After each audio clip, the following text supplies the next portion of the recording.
আমি আমার গবেষণায় মনে করি, ক্ষুদ্র গবেষণায় মনে করি, বাংলাদেশের সরকার যদি প্রপারলি যাকাত কালেক্ট করে তাহলে যাকাতের কালেকশন হবে অন্তত 1 লাখ কোটি টাকা।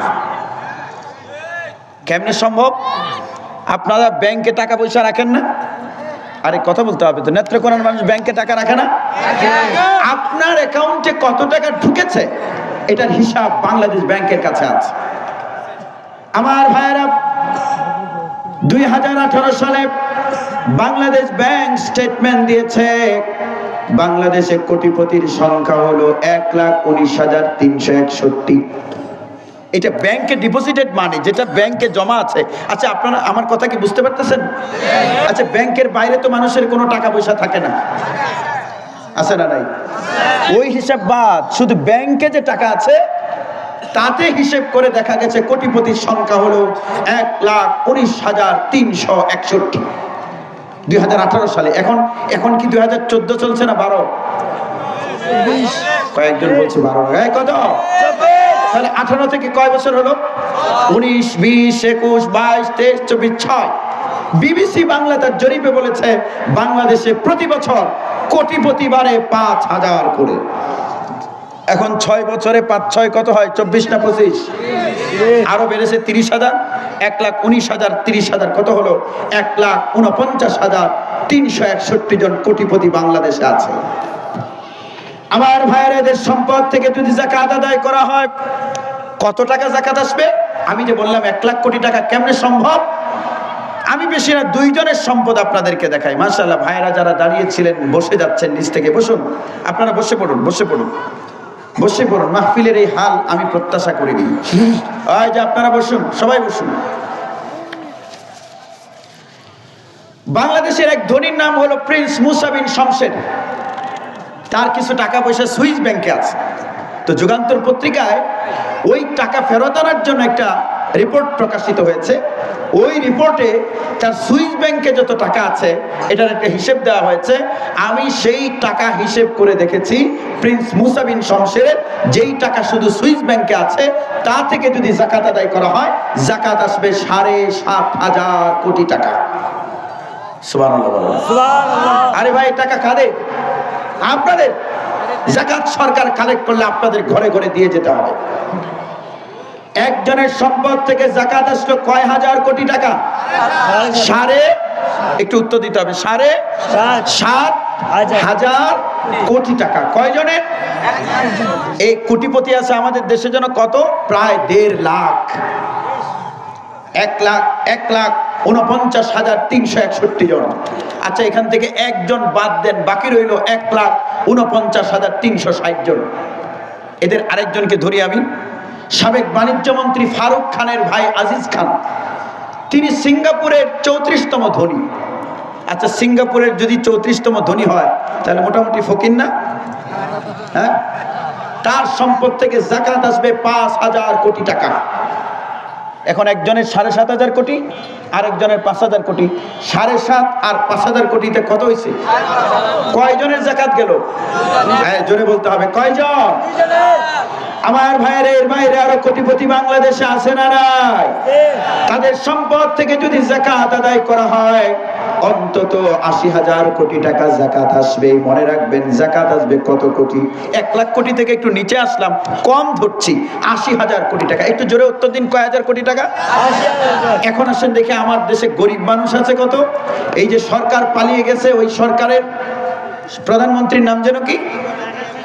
আচ্ছা, শেখ হাসিনার সরকার পার্লামেন্টে একটা স্টেটমেন্ট দিয়েছিল যে বাংলাদেশে ভূমিহীন পরিবারের সংখ্যা হলো 16 লাখ। ল্যান্ডলেস ফ্যামিলি, যাদের ঘর নাই, বাড়ি নাই, কমলাপুরের বস্তিতে থাকে। রেলওয়ে স্টেশনে রাত কাটায়। আপনাদের নেত্রকোনা রেলওয়ে স্টেশনে খুঁজতে 2-4 জন এখন পাওয়া যাবে কি যাবে না? ঢাকার বস্তিতে, আজিমপুরের বস্তিতে কাটায় এমন লোকের সংখ্যা হলো, ঘর নাই, বাড়ি নাই, এমন পরিবারের সংখ্যা হলো 16 লাখ।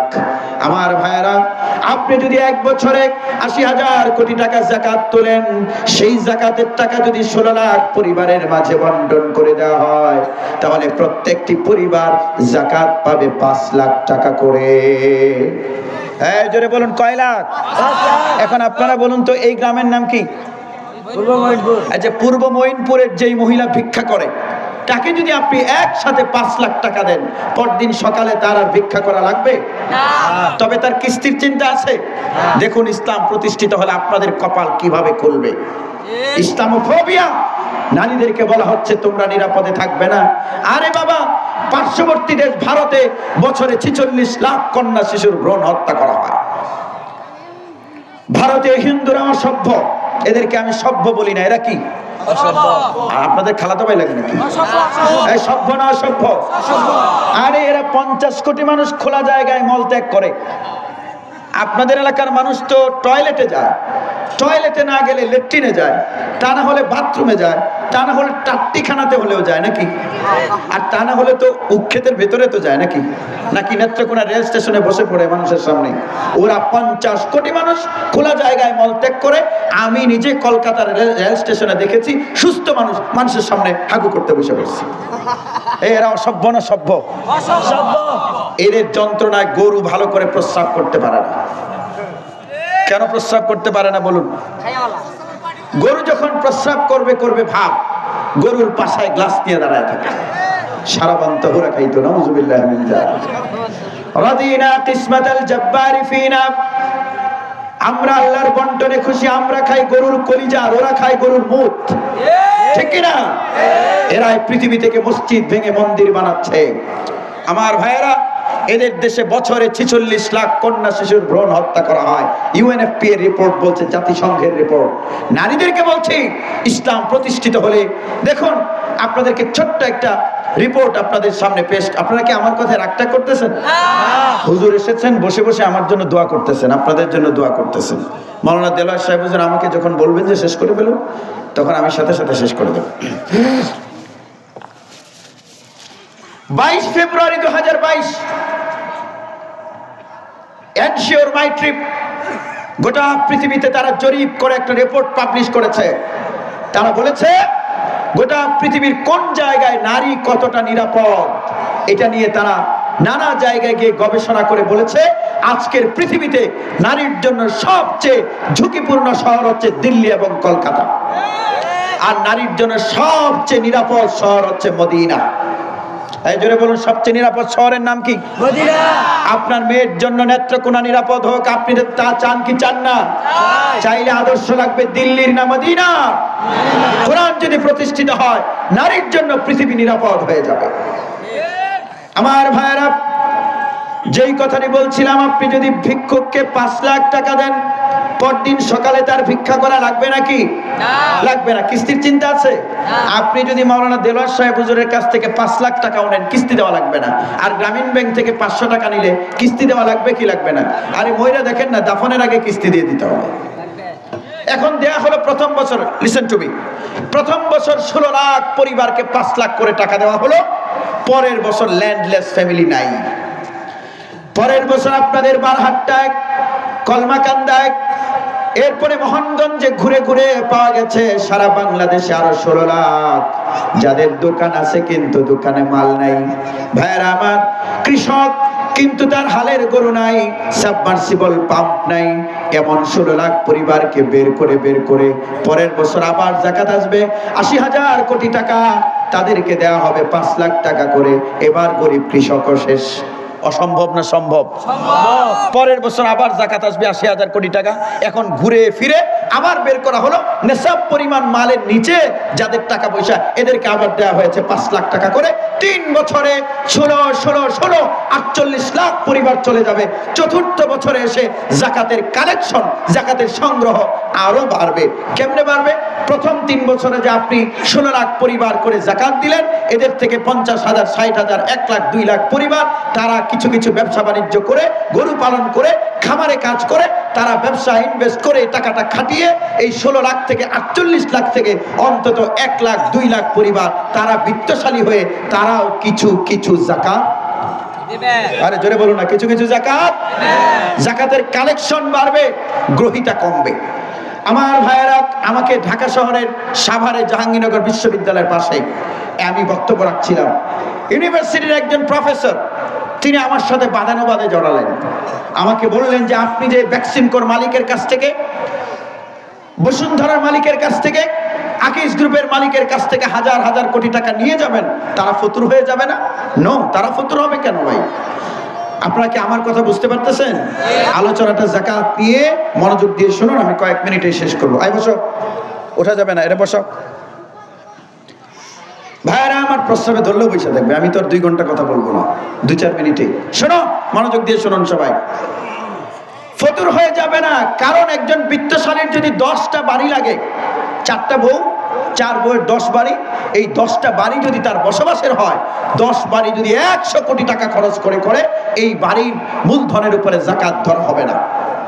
আমার তো একটা গাড়ি হলে চলে, আর আকিস গ্রুপের মালিকের লাগে 20 কোটি টাকা দামের গাড়ি, ওই 20 কোটি টাকা তার চলাচলের, এটার উপরে যাকাত ধরা হবে না। তার ফ্যামিলির কাপড় চোপড়, আসবাবপত্র, এগুলোর উপরে যাকাত ধরা হবে না। গ্লাসটা দাও তো আমার কাছে। এখন তার সব কেনাকাটা, চিকিৎসা, মৌলিক প্রয়োজন পূরণের পর টাকা জমলো, একটু মনোযোগ দিয়ে শুনুন, টাকা উদ্ধৃত হয়েছে, বাড়ছে, বেড়ে বেড়ে বেড়ে বেড়ে বেড়ে বেড়ে এটা ধরেন যে নেশাব, 52.5 ভরি রূপা অথবা 7.5 ভরি স্বর্ণের সমান মূল্য অতিরিক্ত হয়েছে। অতিরিক্ত হলে যাকাত দিতে হবে না। এটা খালি রাখো, খালি রাখো, আচ্ছা এভাবে রাখো, এখানে রাখো, এই টেবিলটা একটু টান দাও। নেশাব পরিমাণ হলো, আপনি তারিখ উল্লেখ করে রাখবেন যে রমজানের এত তারিখ হয়েছে, এর 1 বছর যদি এই সম্পদটা থাকে, এটার বেশি হয়, নেশাব পরিমাণের বেশি হয়, অথবা তার সমান যদি থাকে, তাহলে পুরো টাকা নেওয়া হবে না, এখান থেকে অনলি 2.5% হবে। আমার ভাইরা, এখন ধরুন আপনার সম্পদ বাড়ছে, বাড়তে বাড়তে বাড়তে বাড়তে বাড়তে, এটা কিন্তু আপনার দরকার নাই, দরকার তো শেষ ওইখানে, দরকার শেষ হওয়ার পরে উপরে উঠে উঠে উঠে উঠে এই পর্যন্ত আসলো, আসার পরে এটা হচ্ছে নেশাব। নেশাবের পরে আরো বাড়ছে, আরো বাড়ছে, আরো বাড়ছে, আরো বাড়ছে, বাড়তে বাড়তে বাড়তে বাড়তে পাহাড় সমান হয়েছে, ওইটা পুরোটা নেওয়া হবে না, ওইখান থেকে মাত্র 2.5%, 2.5% এনে ওই অতিরিক্তটার, যেটাদের কোনো দরকার নাই, ব্যাংকে অথর্ব হয়ে পড়ে আছে, ওই টাকা থেকে মাত্র 2.5% এনে আপনাদের নেত্রকোনার যেই মহিলা টাকার অভাবে ক্যান্সারের চিকিৎসা করতে পারে না, ওইখান থেকে সামান্য একটু এনে ওই মহিলাকে দিয়ে দেওয়া। This is Islamic economic system. এটা হচ্ছে যাকাত ভিত্তিক অর্থ ব্যবস্থা। ছোট্ট একটা উদাহরণ দিলে আপনারা বুঝবেন। এই যে গ্লাসটা আছে, এটাতে কি দেওয়া? পানি। জোরে বলতে হবে, এটাতে কি দেওয়া? পানি। আমি কি কথা বলবো আপনারা বুঝে ফেলেছেন এতক্ষণ। এটাতে কি দেওয়া? পানি। এটাতে ধরুন 50 মিলিলিটার পানি ধরবে, একটু উত্তর দিতে হবে, কয় মিলিলিটার? 50 মিলিলিটার। 1 মিলিলিটার হচ্ছে 1 লিটারের 1000 ভাগের 1 ভাগ। এটাতে যদি 50 মিলিলিটার পানি ধরে, সাপোজ, ভাইরা আমার, আপনি যদি এই গ্লাসটাতে 50 লিটার পানি ঢালেন, তাহলে 50 মিলিলিটারের পরে বাকিটা যাবে কোথায়? কোথায় যাবে? পড়ে যাবে। এখন আপনি ঢালছেন, পড়ছে পড়ছে পড়ছে। এই গ্লাসটা নাও তো ভাই, এই গ্লাসটা নাও, দেখায় আপনাদের। যাকাত ভিত্তিক অর্থ ব্যবস্থা কাকে বলা হয়? আপনি 50 লিটার পানি যদি ঢালেন, এটার কোনো কাজে লাগবে? ওইটা যাবে কই? পড়েই তো গেল। আপনি যে পড়ছে পড়ছে, এখানে শূন্য একটা গ্লাস ধরে দেন, এটা ভরেছে, এটা রেখে আরেকটা ধরেন, এটা ভরে আরেকটা ধরেন, এটা ভরে আরেকটা ধরেন। আপনারা বলেন তো, এইভাবে যদি 50টা গ্লাস ভরে ফেলেন, তাহলে এই গ্লাসটা তো অলরেডি উপচে পড়েছে, এটার কোনো সমস্যা হবে তো নাকি? This is Islamic economic system. এইটার কোনো সমস্যা হবে না, কিন্তু এই শূন্য হাঁড়িগুলোতে আমরা পানি বা খাবার দেখতে পাবো। এটা হচ্ছে যাকাত ভিত্তিক অর্থ ব্যবস্থা। সুতরাং আমরা যদি যাকাত ভিত্তিক অর্থ ব্যবস্থা প্রতিষ্ঠা করি, তাহলে বিত্তশালীদের কোনো সমস্যা হবে না। ওই প্রফেসর আমাকে বলছেন, মিয়া আপনারা কথায় কথায় শুধু গ্রামীণ ব্যাংকের বিরুদ্ধে কথা বলেন, গ্রামীণ ব্যাংক লাখ লাখ মানুষকে চাকরি দিয়েছে, আপনারা দিতে পারবেন? আমি বললাম হ্যাঁ। ওই চোখ বড় হয়ে গেছে, বড় করে আমাকে বলছেন কেমনে দিবেন? আমি বললাম আমাকে যাকাত অধিদপ্তরের বা যাকাত মন্ত্রণালয়ের মন্ত্রী বানাতে হবে। এই কি বানাতে হবে? না, মন্ত্রী শুধু সুরেরা হইব। বিদেশে 260টা বাড়ি বানায় যারা, তারা মন্ত্রী হবে না হওয়ার জন্য। আমি বললাম যে যাকাত অধিদপ্তরের চেয়ারম্যান আমাকে করতে হবে। তিনি বললেন আপনি কি করবেন? আমি বললাম ভাই, আপনার ইনকাম ট্যাক্সে কিছু মানুষের চাকরি আছে না নাই? বিসিএস ট্যাক্স, বিসিএস করে ট্যাক্স অফিসার হচ্ছে, একই করে, মানুষের টাকা হিসেব করে, সম্পদ কত, এই ট্যাক্স তুলে। হ্যাঁ, কিন্তু ডিস্ট্রিবিউশন নাই, শুধু কালেকশন, শুধু তুলে, কিন্তু মানুষের মাঝে বিতরণ করে না। কিন্তু যাকাত ভিত্তিক অর্থ ব্যবস্থা যদি প্রতিষ্ঠা করা হয়, তাহলে শুধু তুলতে হবে না, বরং বিতরণও করতে হবে। আপনারা বলুন তো, এখানে কিছু মানুষের চাকরি হবে কি হবে না? হবে না? ওই লোক আমাকে বলছে আপনি বেতন দেবেন কোত্থেকে? আমি বললাম সরকারের টাকায় হাত দেবো না, আমি বেতন দেবো জাকাতের টাকা থেকে। তিনি আমার নাকের উপরে বলে ফেললেন, মিয়া এটা কি মামুর বাড়ির কলা পেয়েছেন? আমি বললাম ফতোয়া তো আমি দেই না, আল্লাহ নিজে দিয়েছেন, ইন্নামাস সাদাকাতু লিল ফুকারাই ওয়াল মাসাকিন ওয়াল আমিলিন। আল্লাহ বলছেন যাকাতের টাকায় গরিবদের, ফকিরদেরকে দেওয়া হবে, মিসকিনদেরকে দেওয়া হবে, এবং যাকাত মন্ত্রণালয়ে যারা চাকরি করবে তাদেরকে সেখান থেকে বেতন দেওয়া যাবে। জোরে বলুন আল্লাহু আকবার। সুতরাং যাকাত ভিত্তিক অর্থ ব্যবস্থা যদি প্রতিষ্ঠিত হয়, তাহলে শুধু মানুষের দারিদ্র্য বিমোচন হবে না, হাজার হাজার মানুষের সরকারি চাকরিরও ব্যবস্থা হবে। আমার ভাইয়েরা, 5 বছরে এই যে 80,000 কোটি টাকা করে যাকাত দিলেন, এর সাথে উসর আছে। আমরা যদি যাকাত ভিত্তিক অর্থ ব্যবস্থা প্রতিষ্ঠা করতে পারি, তাহলে বাংলাদেশে দারিদ্র্য থাকবে না। এখন আপনাদের কাছে জানতে চাই, এই যাকাত ভিত্তিক অর্থ ব্যবস্থা বাংলাদেশে প্রতিষ্ঠিত হোক, আপনারা তা চান কি চান না? একে একে চান, 2 হাত উঁচু করে দেখান, লিল্লাহি তাকবীর। আমি তো একটা জিনিস দেখালাম, কোরআন যদি প্রতিষ্ঠিত হয়, তাহলে আপনার রাষ্ট্রের দারিদ্র্য থাকবে না। মাহাথির মোহাম্মদের নাম শুনেছেন আপনারা? কোন রাষ্ট্রের? মালয়েশিয়ার। এই মালয়েশিয়ার প্রধানমন্ত্রী মাহাথির বাংলাদেশে বিমান ভাড়া করে আসবে দারিদ্র্য বিমোচন কিভাবে করতে হয় তা দেখার জন্য। এজন্য আমরা আজকের মাহফিল থেকে দাবি জানাই, সামনে যারা ক্ষমতায় যেতে চাইবে তাদেরকে নির্বাচনী ইশতেহারে এটা লিখতে হবে যে আমরা ক্ষমতায় গেলে যাকাত ভিত্তিক অর্থ ব্যবস্থা প্রতিষ্ঠা করব। আমরা তো চাই কি চাই না? আমি 2 মিনিটে আরেকটা কথা বলে শেষ করব। চাচাজি আপনি বসুন। বাংলাদেশে দুর্নীতি আছে? নাই? মন্ত্রী একজনে বাড়ি বানিয়েছে, বিদেশে কয়টা? 260টা একজনে বাড়ি বানিয়েছে। আমার ভাইয়েরা, বাংলাদেশকে যদি উন্নত করতে হয় তাহলে দুর্নীতি মুক্ত করতে হবে। এই দুর্নীতি মুক্ত বাংলাদেশ কিভাবে কোরআন দিয়ে গড়তে পারবেন, এটা আমি সংক্ষেপে বলে শেষ করব। আপনি যদি বাংলাদেশকে দুর্নীতি মুক্ত করতে না পারেন, তাহলে আমার সোনার বাংলা গান গাইবেন, কিন্তু বাংলাদেশ সোনার বাংলা হবে না, বাংলাদেশ হবে চোরের বাংলা। আপনি সোনার বাংলা করতে হলে সোনার নাগরিক বানাতে হবে। এই তোমার নাম কি? এই মাঝখানে আসো, সামনে আসো, নাম বলো জোরে, ওইদিকে ফিরে নাম বলো। সাব্বির। এর নাম হচ্ছে সাব্বির। বলুন এর নাম কি? আপনি যদি বাংলাদেশকে দুর্নীতিমুক্ত করতে চান, তাহলে এই ছেলেদেরকে টার্গেট করতে হবে। তোমার বয়স কত? 9 বছর। আচ্ছা ধরলাম 9। এর বয়স যদি এখন 9 হয়, তাহলে 20 বছর পরে তার বয়সটা হবে কত? আরে জোরে বলো না, কত? আপনার এই ছেলেদেরকে টার্গেট করতে হবে, করে তাদেরকে সিনায় কোরআন দিয়ে দিতে হবে। আপনি যদি তাদের সিনায় কোরআন দিয়ে দিতে পারেন, এই ছেলেগুলো আলোকিত মানুষ হয়ে যখন বিসিএস ক্যাডার হয়ে রাষ্ট্রের দায়িত্ব নেবে, বাংলাদেশে দুর্নীতি থাকবে না। কোরআন প্রতিষ্ঠিত হলে দুর্নীতি থাকে না কেমনে ভাইয়েরা আমার? এটা ছোট্ট প্রমাণ দিয়ে শেষ করছি। দৈনিক যুগান্তর পত্রিকা 2021 সালের 18 জানুয়ারি রিপোর্ট প্রকাশ করেছে। বাংলাদেশের সুনামগঞ্জ জেলার শ্যামারচর বাজার মসজিদের ইমাম মাওলানা হুসাইন আহমদ, তিনি ব্যাংকে গেছেন টাকা তোলার জন্য। আমার ভাইয়েরা, বাংলাদেশ ব্যাংক বলছে বাংলাদেশের শিল্পপতিরা বাংলাদেশ ব্যাংক থেকে 2 লাখ কোটি টাকা লোন নিয়ে ফেরত দিচ্ছে না। এই কয় লাখ কোটি টাকা? 2 লাখ। এটা কাদের টাকা? আপনাদের টাকা। তারা ব্যাংক থেকে আবেদন করে লোন নিয়েছে, হুজুর আমার একটু লোন দেন, এভাবে নিয়েছে, নিয়ে আর ফেরত দিচ্ছে না। 2 লাখ কোটি টাকা। শিল্পপতি। আরে ভাই, শিল্পপতিদের কি টাকা পয়সার অভাব নাকি? গাড়ি কয়টা আছে এটার হিসাব নাই? বাজার সে নিজে করে না, সব কর্মচারীরা করে। অভাব নাই, কিন্তু অন্তরে তাকওয়া না থাকার কারণে 2 লাখ কোটি টাকা লোন নিয়ে ফেরত দিচ্ছে না। এর বিপরীতে একজন ইমামকে দেখে আমি শেষ করব। শ্যামারচর বাজার মসজিদের ইমাম মাওলানা হুসাইন আহমদ। আচ্ছা, শ্যামারচর বাজার মসজিদের যেহেতু তিনি ইমাম, বেতনটা অন্তত 3 লাখ টাকা তো হবেই মাসে, নাকি? কত? আরে 5,000 টাকা সর্বোচ্চ। এই লোকের টাকার কিন্তু ক্রাইসিস। দেখুন, চাল আনলে ডাল আনতে পারেন না, ডাল আনলে তেল আনতে পারেন না, তেল আনলে সবজি আনতে পারেন না। সেই লোক, ব্যাংক পত্রিকার রিপোর্ট, যুগান্তরের সব পত্রিকায় রিপোর্ট এসেছিল, তিনি ব্যাংকে গেছেন টাকা তোলার জন্য। টাকা ছিল 10,000। ভাইরা আমার, তিনি অ্যাকাউন্ট চেক করে দেখেন টাকা হয়ে গেছে 6,10,000। আচ্ছা, এভাবে যদি টাকায় বরকত হতো, তাহলে আপনারা খুশি না বেজার? হ্যাঁ, অনেক খুশি না? আস্তে করে চেক দিয়ে তুলে নিয়ে যাবো। একজনের মোবাইলে ফ্লেক্সিলোড ঢুকেছে 20 টাকা। তো ওপার থেকে আরেকজন ফোন করে বলছে যে চাচা, আপনার মোবাইলে তো আমার 20টা টাকা ঢুকে গেছে। তিনি বলছেন কই না তো। পরে বলছে ঠিক আছে, আপনি একটু ব্যালেন্সটা চেক করুন, আমি একটু মেসেজটা চেক করি। মেসেজ চেক করে আবার ফোন দিয়েছে, ওই নাম্বার বন্ধ। এইরকম দরবেশ বাংলাদেশে নেই।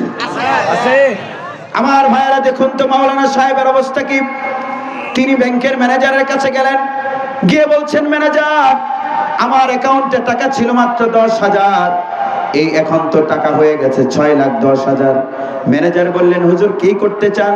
মাওলানা হুসাইন আহমদ বললেন, এই টাকার মালিক তো আমি না, এই টাকা আবার ব্যাংকে ফেরত দিতে চাই। একটু মিলান না, যেখানে দিন নাই, কোটি কোটি টাকার মালিক হওয়ার পরেও 2 লাখ কোটি টাকা লোন নিয়ে ফেরত দিচ্ছে না, আর মাওলানা সাহেব গেছেন 6 লাখ টাকা ফেরত দেওয়ার জন্য। ম্যানেজার ফতোয়া দিয়ে বলছেন, হুজুর আপনি তো এটা ইচ্ছে করে নেন নাই, এই ভুলে আপনার অ্যাকাউন্টে টাকা ঢুকে গেছে, আপনার জন্য একটা জায়েজ আছে, নিয়ে যান। হ্যাঁ, কি আছে? এই মিফতাহুল উলুম মাদ্রাসার প্রধান মুফতি মাওলানা সাহেব বলেন, আমার সামনে ফতোয়া দাও, কোনটা জায়েজ কোনটা না জায়েজ আমি জানি না, টাকা ফেরত দিতে হবে। ব্যাংকের ম্যানেজার বললেন, হুজুর আমার একটু জটিলতা আছে, মিসম্যানেজমেন্ট হয়েছে, আমাকে জবাব দিতে হবে। মাওলানা সাহেবের সাফ কথা, ম্যানেজার তুমি যদি টাকা ফেরত নাও তাহলে তোমার চাকরি চলে যায়, আর আমি যদি টাকা ফেরত না দেই তাহলে আমার জান্নাত চলে যায়। এই টাকার জন্য আমি জান্নাত হারাতে চাই না। আপনার রাষ্ট্র সোনার রাষ্ট্রে পরিণত হবে যদি আপনি এই ছেলেদেরকে পরকালের বিশ্বাস দিতে পারেন। এই ছেলেগুলো রাষ্ট্রের টাকা চুরি করে তো নেবে না, বরং তারা জনগণের টাকা রাস্তায় পড়ে থাকলে ফেরত দিয়ে আসবে, এমন সোনার নাগরিক যদি তৈরি করতে পারেন তাহলে বাংলাদেশ সোনার রাষ্ট্র হবে। আর ওই নাগরিক তৈরি করতে হলে কোরআনের শিক্ষা লাগবে। জোরে বলুন, শিক্ষা লাগবে কিসের? কোরআনের শিক্ষা বাধ্যতামূলক করতে হবে শিক্ষা ব্যবস্থায়। এটা বলে আমি শেষ করছি ভাইরা আমার, কোরআনের শিক্ষা বাধ্যতামূলক করা হোক, আমরা চাই কিনা? এই শুনেন, সোনালী ব্যাংক কেলেঙ্কারি হয়েছে, আপনারা শুনেন নাই? 3 বিলিয়ন টাকা তারা বিদেশে নিয়ে গেছে। এই সোনালী ব্যাংক কেলেঙ্কারিতে একজন আলেমের নাম নাই, ঠিক কিনা? সুতরাং কোরআনের শিক্ষা সোনার নাগরিক তৈরি করতে পারে। এই নাম যেন কি বলেছিলে তুমি? সাব্বিরদেরকে টার্গেট করে এই ছেলেটা হাই স্কুলে পড়বে, কোরআন পড়বে, নৈতিক মূল্যবোধ পড়বে, পরকালের বিশ্বাসটা পুশ করে দেন তার মাথায়। সে চিন্তা করবে আমি দুর্নীতি করলে আল্লাহর দরবারে জবাব দিতে হবে। এই ছেলেটা বিসিএস ক্যাডার হয়ে রাষ্ট্রের দায়িত্ব নেবে না একদিন। ইনকাম ট্যাক্স অফিসাররা কি করে? আপনার নেত্রকোনার ইনকাম ট্যাক্স অফিসাররা অনেক ভালো, এটা আমি আগের থেকে জানি, আমার ট্যাক্স ফাইল আছে, আমি জানি। যাওয়ার পরে বলে এই সমস্যা, এই সমস্যা, এই সমস্যা, ট্যাক্স আসে 2 লাখ, কয় দিতে হবে আপনারা 5 লাখ। পরে আস্তে করে গিয়ে পিয়নে গিয়ে বলে যে আপনার 5 লাখও লাগবে না, 2 লাখও লাগবে না, আপনি আমাদের বড় স্যারের 5,000 টাকা দিলেই হবে। আপনারা বলেন এই 5,000 গেল কার পকেটে? অফিসারের পকেটে। রাষ্ট্র বঞ্চিত হলো 2 লাখ টাকা দিয়ে। এই রকম অফিসার দিয়ে রাষ্ট্রকে সমৃদ্ধ বানাতে পারবেন না। রাষ্ট্র সমৃদ্ধ হবে, সোনার মানুষ লাগবে ভাইরা আমার। আপনার রেলওয়ের টিকিট মাস্টার মাওলানা দেলোয়ার সাহেব হুজুর যাবেন হচ্ছে ইতে, এখান থেকে মোহনগঞ্জ, মোহনগঞ্জ এখান থেকে ভাড়া কত? 20 টাকা ভাড়া। তিনি যাবেন ধরেন যে ঢাকা, ঢাকার ভাড়া কত? ময়মনসিংহ যাবেন, ভাড়া ধরেন 100 টাকা। আমি একটু আন্দাজে বলছি, আপনার মনোযোগ দিয়ে শুনুন। হুজুরের টাকা আছে 100, ওই যে ফল ফ্রুট কিনেছেন, মেয়ের বাসায় যাবেন, 100 টাকা বাকি আছে, যে রেল স্টেশনের পাশেই আমার মেয়ের বাসা, টাকা আছে মাত্র 100। ওইখানে গেলে আরেকজনের কাছে টাকা পাবেন, তিনি আবার 10,000 টাকা দেবেন, খরচের অভাব পড়বে না। নাতি নাতনির জন্য ফল ফ্রুটস কিনে টাকা শেষ, টাকা আছে মাত্র 100, আর রেলের টিকিটের দামও হচ্ছে 100। নেত্রকোনা দেশ কিভাবে দুর্নীতিগ্রস্ত হয়। নেত্রকোনা রেলওয়ে স্টেশনে তিনি গিয়ে বললেন টিকিট মাস্টারকে টিকিট দাও। টিকিট মাস্টার বলল হুজুর টাকা দেন। তিনি দিলেন 100। টিকিট মাস্টার বলছেন হুজুর 10 টাকা বকশিশ লাগবে। এইরকম বুজুর্গ টিকিট মাস্টার বাংলাদেশে নেই। 10 টাকা বকশিশ লাগবে। হুজুর বললেন বাবা আমার কাছে তো বকশিশ নাই, তুমি 100 টাকা নাও, টিকিটটা দাও। বলছে না, তাইলে সিটও নাই। তো তিনি টিকিট ছাড়া ভ্রমণ করলেন। এইরকম আরো 300 মানুষ টিকিট ছাড়া ভ্রমণ করেছে। আপনার রেলওয়ে লাভের মুখ কেমনে দেখবে? আপনি তো নাগরিক তৈরি করেননি ভালো, আপনি শুধু বিষয়ভিত্তিক শিক্ষা দিয়েছেন, শিক্ষা ব্যবস্থা থেকে কোরআন বাদ দিয়েছেন, আল্লাহর নাম বাদ দিয়েছেন। এই কারণে বিশ্ববিদ্যালয়ের ছাত্ররা ঢুকেছে বই নিয়ে, বেরিয়েছে বন্দুক আর পিস্তল নিয়ে, সন্ত্রাসী হয়ে বেরিয়েছে। কোরআনের শিক্ষা যেখানে নাই সেটা সন্ত্রাস তৈরির কারখানা। সম্মানিত হাজিরিন, এখন তিনি গেছেন হচ্ছে ওইদিকে কি আছে একটা গৌরীপুর, গৌরীপুর, গৌরীপুর আছে না? গৌরীপুর যাওয়ার পরে আসছে টিটি আইসা বলতেছে হুজুর টিকিট দেন। উনি বলতেছে দেখো ভাই, আমি তো টিকিট করতে চাইছিলাম, কিন্তু নেত্রকোনার টিকিট মাস্টার আমাকে 10 টাকা বেশি চেয়েছে, বেশি দেইও নাই, টিকিটও নেই, নিতে পারি নাই, আমার কাছে 100 টাকা আছে, তুমি আমার একটা টিকিট দাও। ওই টিটি কইতেছে কই হুজুর আপনি টিকিট করছেন না যে খুব ভালো করছেন। কেন? টিকিটের দাম তো 100 টাকা, আপনার 100 টাকা লাগবে না, আপনি আমারে মাত্র 30 টাকা দিলেই হবে। এইরকম বুজুর্গ টিকিট মাস্টার নাই বাংলাদেশে? টিটি নাই? আপনারা বলুন তো, এই যে 30 টাকা গেল এটা কার পকেটে? আর রাষ্ট্র বঞ্চিত হলো কয় টাকা থেকে? 100 টাকা থেকে। এই ধরনের টিকিট মাস্টার দিয়ে রেলওয়েকে আপনি উন্নত করতে পারবেন না। আপনার ছেলেটা যদি ইনকাম ট্যাক্স অফিসার হয়, দুর্নীতি না করে, ঘুষ না খায়, টিকিট মাস্টার হয়ে বেশি টাকা চেয়ে মানুষকে বিনা টিকিটে ভ্রমণ করতে বাধ্য না করে, তাহলে রেলওয়ে লাভের মুখ দেখবে, এই রাষ্ট্র দ্রুত সমৃদ্ধ হয়ে যাবে। এই জন্য আমরা যদি দুর্নীতিমুক্ত বাংলাদেশ চাই, তাহলে কোরআনের শিক্ষা ব্যবস্থায় দিতে হবে। যখন আমার ছেলে হাই স্কুলে পড়বে, কলেজে পড়বে, বিশ্ববিদ্যালয়ে পড়বে, বিষয়ভিত্তিক শিক্ষা, ধরেন ডাক্তার হবে, ডাক্তার হওয়ার পাশাপাশি তার মাথায় থাকবে আমি ডাক্তার হয়ে যদি কসাইয়ের মতো টেস্ট একটা লাগলে 10টা দেয়, এরকম ডাক্তার বাংলাদেশে নেই। হ্যাঁ, আছে না? ওই ডাক্তার যখন আপনার ছেলে হবে, রাষ্ট্রের মানুষের কোনো ফায়দা হবে না। কিন্তু আপনি যখন আপনার ছেলের অন্তরে পুশ করে দিতে পারবেন, তুমি যদি মানুষকে ঠকাও, হাসরের ময়দানে তোমাকে জবাব দিতে হবে, এই মূল্যবোধ নিয়ে ছেলেটা যখন বড় হবে, তখন সে মানুষকে ছিলবে না, কসাই হবে না, সেবক হবে। এই রকম ডাক্তার যদি তৈরি করতে পারেন, বাংলাদেশের মন্ত্রীদেরকে চিকিৎসা করার জন্য সিঙ্গাপুর যেতে হবে না, আমাদেরকে চিকিৎসা করার জন্য ভারত যেতে হবে না, তখন আমাদের রাষ্ট্র সমৃদ্ধ হয়ে যাবে। ওই যে এক ডাক্তারকে নিয়ে অনেক মাতামাতি হচ্ছে, কামরুল ইসলাম, তিনি 1,500 মানুষের কিডনি লাগিয়েছেন বিনামূল্যে, 1,500 মানুষের কিডনি লাগিয়েছেন। তো কামরুল ইসলামের কাছে সাংবাদিকরা তার মায়ের কাছে গেছে, গিয়ে বলেছে যে আপনার ছেলে কেমনে এত ভালো ডাক্তার হলো? তখন কামরুল ইসলামের মা বলেছেন, আমার ছেলে হবে না তো কে হবে? আমি তো আমার ছেলেকে কোরআন শিখিয়ে তার সিনাকে আলোকিত করে দিয়েছিলাম। 1,500 মানুষের কিডনি লাগিয়ে দিয়েছে বিনামূল্যে। মাহাতিরের একটা কথা বলে শেষ করি, আফওয়ান, হুজুরকেও কষ্ট দিয়ে ফেলেছি, হুজুর এসেছেন আমি জানলে শুরুই করতাম না। শোনেন মিয়া, শিক্ষা ব্যবস্থা থেকে কোরআনকে কিভাবে বাদ দেওয়া হয়েছে।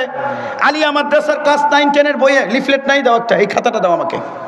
আলিয়া মাদ্রাসার ক্লাস 9-10 ইংরেজি বইটা খুললে প্রথম পেজটা বের হতো, ম্যান ইজ ক্রিয়েটেড, মানুষকে সৃষ্টি করা হয়েছে।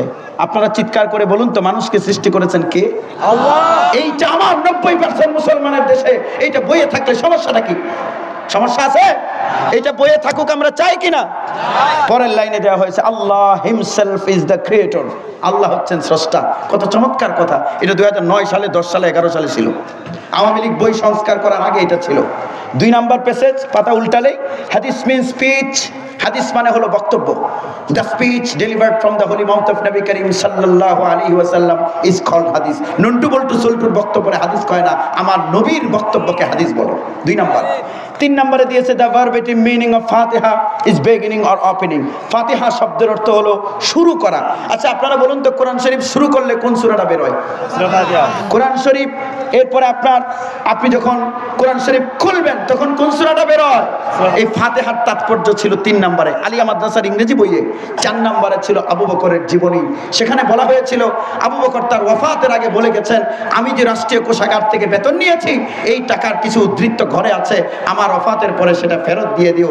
আপনাদের কাছে জানতে চাই ভাইয়েরা আমার, পাঠ্যপুস্তক চাইলেই শেখাচ্ছে ইংরেজি, জানাচ্ছে ইসলাম, এই সিস্টেমে করা যায় কি যায় না? এইটা তো মাদ্রাসার নয়।